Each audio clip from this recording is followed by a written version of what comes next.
जय हिंद दोस्तों। आज हम लोग क्लास 9 के विज्ञान के सीरीज को आगे बढ़ाते हुए हम पढ़ते हैं कोशिका का संरचनात्मक संगठन। इसके पहले हम लोगों ने क्या क्या जाना कि कोशिका किसे कहते हैं, सजीवों में कोशिका का काम क्या होता है, कोशिका का आकार कैसा होता है, और हम लोग कुछ चीजों को जाना जैसे बहुकोशिकीय और एक कोशिकीय जीवों में क्या अंतर होता है।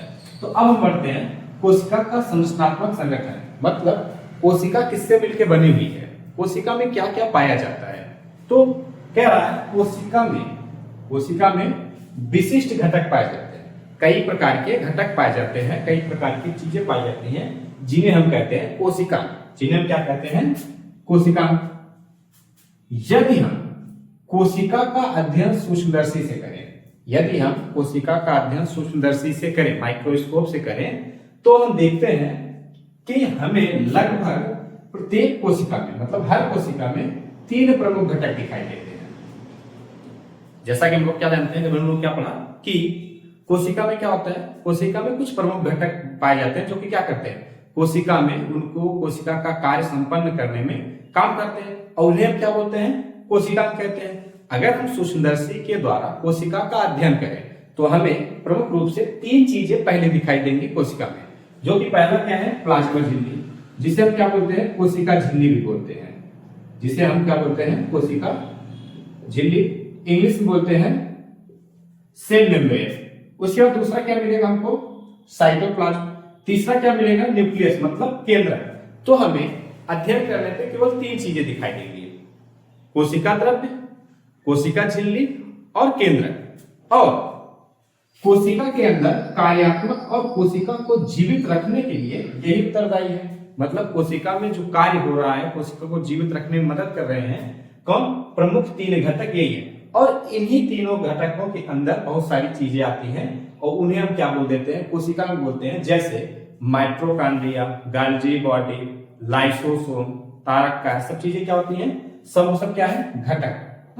तो अब हम लोग पढ़ते हैं कि प्लाज्मा झिल्ली क्या होता है, कोशिका द्रव्य क्या होता है, और केंद्रक क्या होता है, और इनका काम क्या होता है कोशिका में, यह कोशिका में किस प्रकार से फंक्शन करते हैं। तो अब हम लोग अगली हेडिंग पढ़ते हैं, कोशिका झिल्ली या प्लाज्मा झिल्ली। इसे और क्या क्या कह सकते हैं, इसे हम बोल सकते हैं कोशिका झिल्ली या कोशिका कला, कोशिका झिल्ली या कोशिका कला। और क्या कह सकते हैं, इसे हम जीव द्रव्य कला बोलते हैं। क्या बोलते हैं, जीव द्रव्य कला। क्यों, क्योंकि जो कोशिका के अंदर कोशिका द्रव्य भरा होता है उसका पूरा सुरक्षा कौन करता है, प्लाज्मा झिल्ली। इसलिए हम क्या बोलते हैं, इसे जीव द्रव्य कला भी बोलते हैं, क्योंकि इसके अंदर क्या भरा होता है, कोशिका द्रव्य भरा होता है। और कैसे कह सकते हैं, और इसे हम लोग एक नाम से और भी जानते हैं जो कि हेडिंग में है, प्लाज्मा झिल्ली या कोशिका झिल्ली। इतना क्लियर होने के बाद अब हम लोग पढ़ते हैं क्या होता है, इसका काम क्या होता है। तो जो कोशिका झिल्ली है, कोशिका झिल्ली कहाँ पाई जाएगी, कोशिका झिल्ली पादप और जंतु दोनों में पाई जाएगी। कोशिका झिल्ली कहाँ पाई जाएगी, पादप और जंतु दोनों में। उसके बाद लेकिन पादपों में क्या होता है, ये भीतर होता है, पादपों में क्या होता है, भीतर, मतलब पहले में क्या आएगा, सेल वॉल, क्या आएगा, सेल वॉल। उसके बाद दूसरे नंबर पे कौन आएगा, कोशिका झिल्ली। लेकिन जंतु कोशिका में यह पहली लेयर होती है, मतलब जंतु कोशिका में सबसे जो बाहरी आवरण होता है वह किसका होता है, कोशिका झिल्ली का। लेकिन पादप कोशिका में जो सबसे बाहरी आवरण होता है वह किसका होता है, सेल वॉल, मतलब कोशिका भित्ति का। तो उसके बाद तो अब हम लोग कोशिका झिल्ली को आगे पढ़ते हैं। कोशिका झिल्ली की संरचना, जैसे हम लोगों ने शुरुआत में क्या पढ़ा, कोशिका झिल्ली की संरचना 1972 में सिंगर और निकोलसन द्वारा प्रस्तुत किया गया तरल मोजेक मॉडल के अनुसार माना जाता है। इसके अनुसार तरल मतलब क्या होता है, तरल बोलते हैं फ्लूइड, फ्लूइड मतलब जो हिलने डुलने वाला, हिलने डुलने वाला, जो हिल सकता है डुल सकता है। जैसे पानी क्या होता है, हिलता है डुलता है। और मोजेक मतलब होता है प्रोटीन और वसा के अंग, प्रोटीन और वसा के अंग का डिजाइन या पैटर्न, उसे क्या बोलते हैं, उन्हीं दोनों को मिला के बोलते हैं तरल मोजेक, मतलब प्रोटीन व वसा का ऐसा पैटर्न जो कि हिल डुल सकते हैं, अभिगमन कर सकते हैं, उसे हम क्या बोलते हैं, तरल मोजेक मॉडल बोलते हैं। और उन्हीं के अनुसार क्या माना जाता है कि प्लाज्मा झिल्ली क्या अनुसार मानी जाती है। ना कोशिका झिल्ली की संरचना। उसके बाद कोशिका कला की रचना, कोशिका कला की रचना फास्फोलिपिड, कोशिका कला की रचना फास्फोलिपिड अणुओं की दो परतों से मिलकर बना है। फास्फोलिपिड अणुओं की दो परतों से मिलकर बना, जो कि अत्यधिक गाढ़े तरल, जो कि क्या होता है अत्यधिक गाढ़ा तरल होता है, और इसमें क्या पाया जाता है प्रोटीन के अणु भी पाए जाते हैं, और इसके साथ साथ क्या होते हैं ये कुछ प्रोटीन के अणु बाहर वसा पे चिपके रहते हैं। उसके बाद कुछ प्रोटीन अणु वसा के परतों में क्या होते हैं धंसे रहते हैं, कुछ चिपके रहते हैं और कुछ क्या होते हैं वसा की परतों में धंसे रहते हैं, और जिन्हें हम क्या बोलते हैं समाकलन प्रोटीन, मतलब जो प्रोटीन अणु पाए जाएंगे ना, उसके बाद कुछ प्रोटीन क्या होते हैं वसा की परतों पे चिपके रहते हैं, और इसके अलावा कुछ प्रोटीन जो होते हैं वसा की परतों में क्या होते हैं धंसे रहते हैं। जैसे कि वसा है तो क्या होता है कुछ प्रोटीन ऐसे के अंदर धंसे रहते हैं, जिन्हें हम क्या बोलते हैं समाकलन प्रोटीन।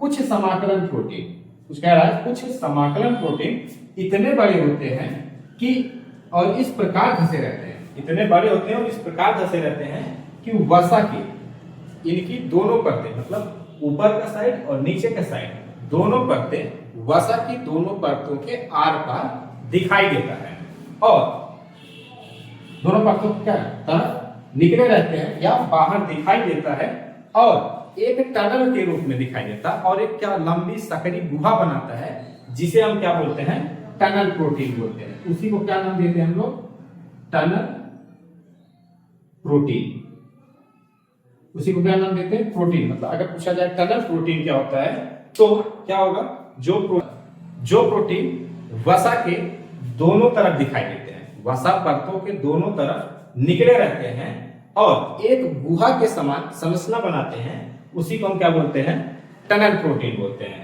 कोशिका कला लगभग, कोशिका कला की मोटाई लगभग 75 एंगस्ट्रॉम, मतलब 7.5 × 10⁻⁹ सेंटीमीटर मोटी होती है, और एक ऐसी होती है छिद्रित एवं अर्धपारगम झिल्ली है। तो हम लोगों ने क्या क्या जाना, एक बार सारांश में समझते हैं। हम लोगों ने क्या जाना, कोशिका कला क्या होता है, कोशिका कला के 4 नाम होते हैं, कोशिका झिल्ली, कोशिका कला, प्लाज्मा झिल्ली या प्लाज्मा मेम्ब्रेन। उसके बाद कोशिका कला कहाँ पाई जाती है, कोशिका कला पादप एवं जंतु दोनों कोशिकाओं में पाई जाती है, जबकि पादप कोशिका के अंदर पाया जाता है। पहली क्या होती है, पहली भित्ति जो होती है कोशिका भित्ति होती है, जो पहला आवरण होता है, और कोशिका भित्ति के बाद जो दूसरा आवरण होता है वो प्लाज्मा झिल्ली होता है, जबकि जंतु कोशिका में जो कोशिका झिल्ली है वह पहला आवरण होती है। उसके बाद कोशिका कला की संरचना कौन दिया, तो 1972 में सिंगर और निकोलसन ने प्रस्तुत किया। किसके मॉडल पर, तरल मोजेक मॉडल। तरल मोजेक मैंने बताया, तरल मतलब ऐसा पदार्थ जो लिक्विड मतलब फ्लूइड हो, हिल डुल सकता है, और मोजेक क्या होता है, मोजेक मतलब होता है प्रोटीन और अणुओं के पैटर्न, उसमें धंसे हुए पैटर्न होता है। कोशिका कला की क्या होता है, कोशिका कला की जो रचना है वह फास्फोलिपिड अणुओं के दो परतों से मिलकर बना होता है, जो गाढ़ा एवं तरल होता है।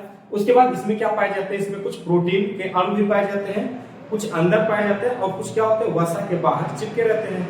इसके अलावा कुछ प्रोटीन वसा में क्या होते हैं धंसे रहते हैं, और जो धंसे रहते हैं उसे हम क्या बोलते हैं समाकलन प्रोटीन, और कुछ समाकलन प्रोटीन वसा के दोनों परतों के बाहर दिखाई देते हैं, मतलब जो वसा के दोनों परतों के बाहर दिखाई देते हैं और एक गुहा के समान संरचना का निर्माण करते हैं, जिसे हम क्या बोलते हैं टनल प्रोटीन कहते हैं। उसके बाद कोशिका कला लगभग 75 एंगस्ट्रॉम मोटी होती है और छिद्रित होती है और अर्धपारगम झिल्ली होती है। तो आशा होगा कि आप लोगों को कोशिका झिल्ली अच्छे से समझ में आ गई होगी। प्लाज्मा झिल्ली के बारे में पढ़ने के बाद अब हम पढ़ते हैं प्लाज्मा झिल्ली के कार्य। जैसे कि कार्य, अगर झिल्ली है तो इसका कुछ कार्य तो होगा ही, तो कार्य कौन कौन सा है। पहला क्या है, कोशिका में प्रवेश करने वाले पदार्थ और उससे निकलने वाले पदार्थों को क्या करता है, इस पूरी प्रक्रिया को नियंत्रित करता है। मतलब कौन से पदार्थ को अंदर आना है और कौन से पदार्थ को बाहर जाना है, इस पूरी प्रक्रिया का नियंत्रण कौन करता है, कोशिका झिल्ली। उसके बाद यह कोशिका को क्या देती है, एक निश्चित आकार और आकृति प्रदान करती है। उसके अलावा ठोस पदार्थों को घेर कर क्या करते हैं, अंदर करती है और इसका पाचन करती है। पाचन के बाद उत्सर्जन में जो अपशिष्ट पदार्थ होता है उसको बाहर करने में क्या करती है, यह कोशिका झिल्ली मदद करती है।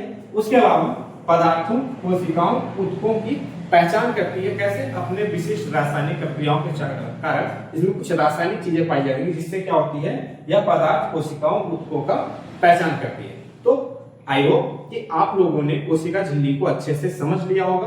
अगर इसमें कोई डाउट हो तो प्लीज कमेंट में जरूर बताइएगा। मिलते हैं नेक्स्ट वीडियो में, तब तक के लिए जय हिंद।